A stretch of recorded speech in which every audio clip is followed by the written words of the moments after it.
Hello and welcome everybody to the unveiling of the Western Formula Racing 23E.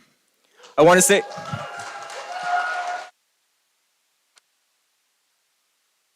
just want to start off by saying thank you to all of the friends, family, sponsors, and faculty for joining us and taking time out of your schedule to be with us here today. So for those of you that don't know us, my name is Sam, Aaron, and Manav, and together we are the team captains for the 2023 season.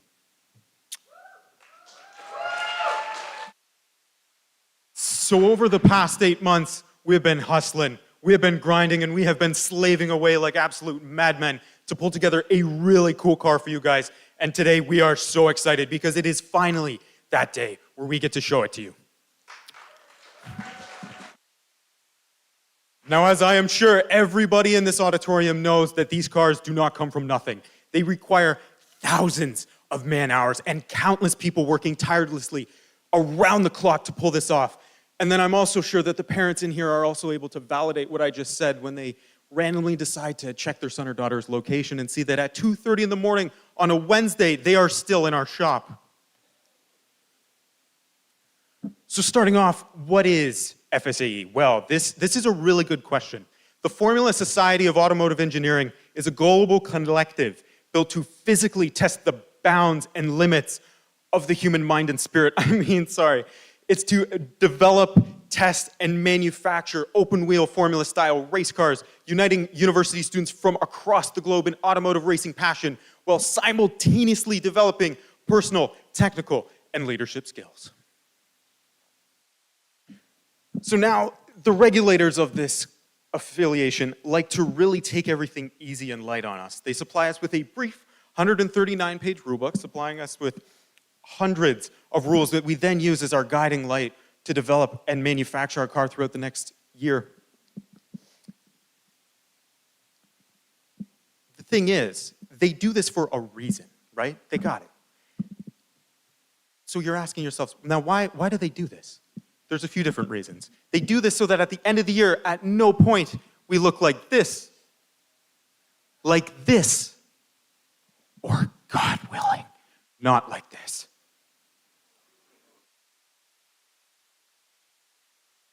So now, a little bit about the FSAE competition itself and why we build what we do.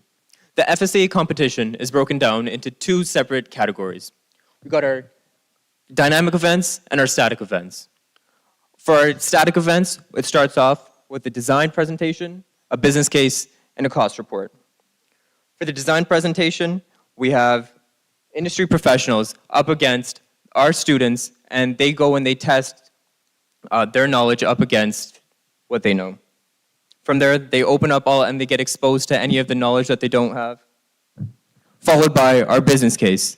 In our business case, we have a mock presentation where they give us, and we have to determine if this is, followed by a business case. We have a mock startup, and we're given a business situational problem, and we must explain how we run the company through this presented storm. And finally, the cost report, which is an online form where we itemize all of the components and put that into a report format, followed by all of our nuts and bolts, all the way down to our carbon fiber wings. From there, we have our dynamic events. Our dynamic events are our acceleration, skid pad, autocross, and endurance. For where we test the cars, our figure eight times, a straight line acceleration to 75 meters, and the fastest single lap timer on a track. On the fifth day, we have our competition for our endurance event, which is completing a 22-kilometer racetrack distance, physically distance, and sees how far we can push our car. So now throughout the year, we attend two different style of events. We attend the FSE sanction events. These are the ones with the previously described, so very scary design judges. And shootout events where you show up and you just simply go fast. Now, this year we are planning to attend the FSAE sanction event in Michigan at the Michigan International Speedway in June, followed by the Toronto, Laval, and Pittsburgh shootouts into the summer and late fall.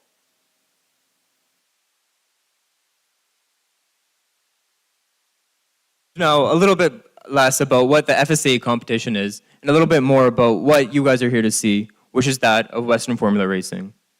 What exactly is Western Formula Racing? We're a bunch of motivated engineering students that come together to try and design, build, and race a Formula One race car. All of our design decisions that we have are based off of our three guidelines of excellence, endurance, and enthusiasm. Excellence to develop highly skilled and effective professionals, endurance to ensure the long-term success of the team, and enthusiasm to have fun. From the debut steel tube frame cars of the 1988, and then the purple cars of the late 90s, the purple cars of the even later 90s, the purple cars of the early 2000s, and then the purple cars of the mid 2000s, and then followed by the purple cars. Actually, guys, you know what? I'm just stop playing here. I'm totally joking around. Long story short, we had a very long lineage of purple cars, all until this one crazy guy decided to paint the car green for a year. But just as a little, just as a little spoiler alert for this year, we are back in black because everybody knows two things. Black just goes with everything, and it is such a slimming color. In 2015, we decided to develop our composites knowledge base to develop more advanced aerodynamic packages, CFRP monocoques, and show-stopping carbon fiber rims. In 2019, we decided to make the also trailblazing change to develop fully electric powertrains. Then in 2020, we became the only team in Canada to successfully run and test decoupled heave and roll suspension with Multimatic DSSV dampers. Not to mention being one of the only teams to successfully produce a running car straight through the COVID-19 lockdown. Which brings us to this year. Yeah, clap for that. That's awesome. Yeah. Which brings us to this year, the fourth iteration of the electric car, the WFR 23E. All right, so moving on to what everyone here came here to see. So a high-level overview of the specs of WFR 23E. So summarizing this year, this was a year where the team focused on optimizing and improving the overall vehicle. We did this by analyzing each subsystem and trying to find ways where we can reduce the overall mass, improve the reliability of the vehicle, and transferring the knowledge to all the new team members that missed out on a full year of formula during the pandemic. So each subsystem lead was tasked with finding ways where they can reduce the weight of their individual subsystem, which allowed us to produce WFR 23E with a vehicle mass of 198 kilograms, about 5% lighter than the previous year.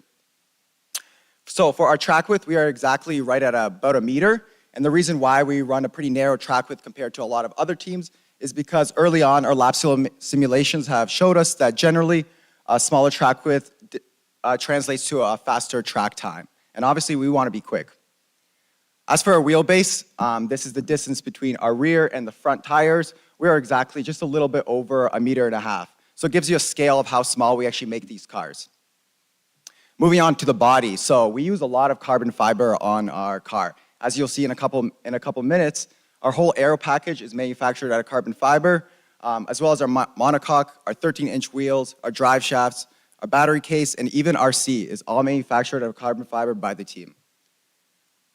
As for the suspension system, the team uses a decoupled roll and heave suspension where we have Multimatic DSSV roll and heave dampers.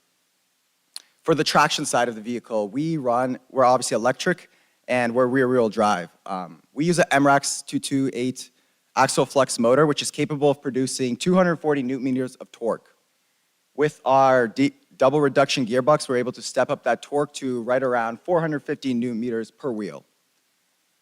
What's powering our electric motor is our custom accumulator. So we have 5 modules that total up to right around 420 volts and a capacity of right around 7.9 kilowatt hours.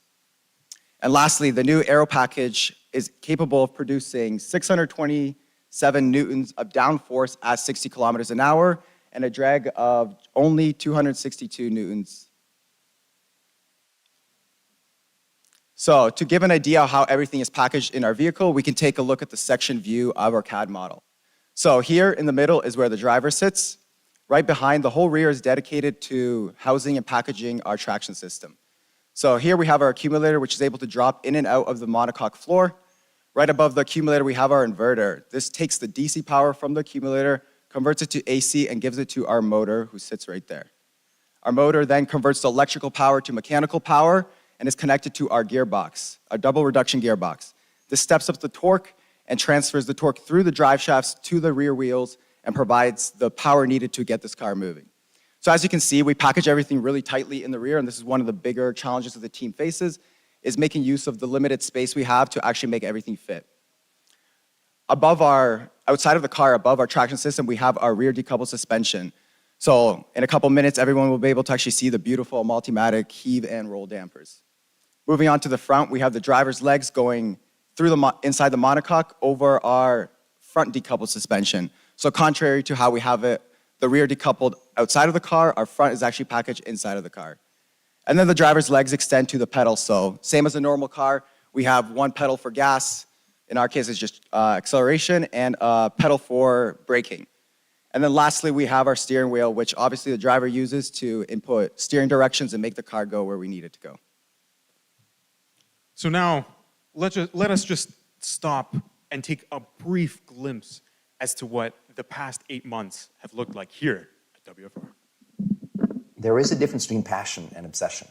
When you're passionate, everybody cheers you on. They're stoked for you. Oh, you found your passion? Awesome. Follow your passion. Live with passion. Be passionate. Chase your passions. Everything, like passion. Passion's good. Like, the world's gonna be like, yay, passion. When you're obsessed, they're like, why you gotta be so crazy? Why can't you be satisfied? Why do you always gotta get things so perfect? Why do you spend so much time here? When you're obsessed, people think you're nuts. So it's different. If no one thinks you're crazy, you're not yet operating to the outer limits of your potential. You're not there yet. Because somebody in your life should say, man, you really care about this in like a crazy way. It's time to stay focused. And it's lights out and away we go! Yeah! Let's go! All right, okay. All right, okay. Return to the Mac. Get up what it is, what it does, what it is, what it isn't. Looking for a better way to get up out of bed instead of getting on the internet and checking a new hit. Me get up. First shot, pimp strut walking. A little bit of humble, a little bit of cautious. Somewhere between like Rocky and Cosby's for the game. Nope, y'all can't copy yet. Glad moonwalking, and this here is our party. My posse's been on Broadway, and we did it all way. Grown music. I shed my skin and put my bones into everything I record to it. And yeah, I'm on. Let that light go and shine on down. Got that Bob Barker suit game and Plinko in my style. Money, stay on my craft and stick around for those pounds. But I do that to pass the torch and put on for my town. Trust me, on my INDEPENDENT shit hustling. Chasing dreams since I was 14 with the 4 tracks. And halfway across that city with the back crush shit. Labels out here, now they can't tell me nothing. We give that to the people, spread it across the country. Labels out here, now they can't tell me nothing. We give it to the people, spread it across the country. Here we go back, this is the moment, tonight is the night. We'll fight till it's over, so we put our hands up like the ceiling can't hold us. Like the ceiling can't hold us. Here we go back, this is the moment, tonight is the night. We'll fight till it's over, so we put our hands up like the ceiling can't hold us. Like the ceiling can't hold us. Now, ladies and gentlemen, it is with great honor, joy, pride, and privilege that we present the culmination of over 3 years of hard work. The 4th electric vehicle in our team's lineage and the ultimate challenger for the 2023 Formula SAE competition. Ladies and gentlemen, the WFR 23E.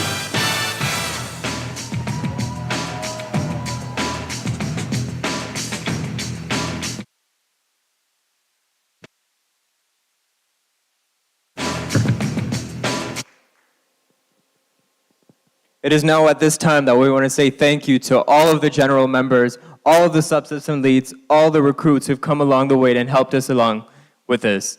None of this car would have been possible without all of the hours put into this by everybody on the team.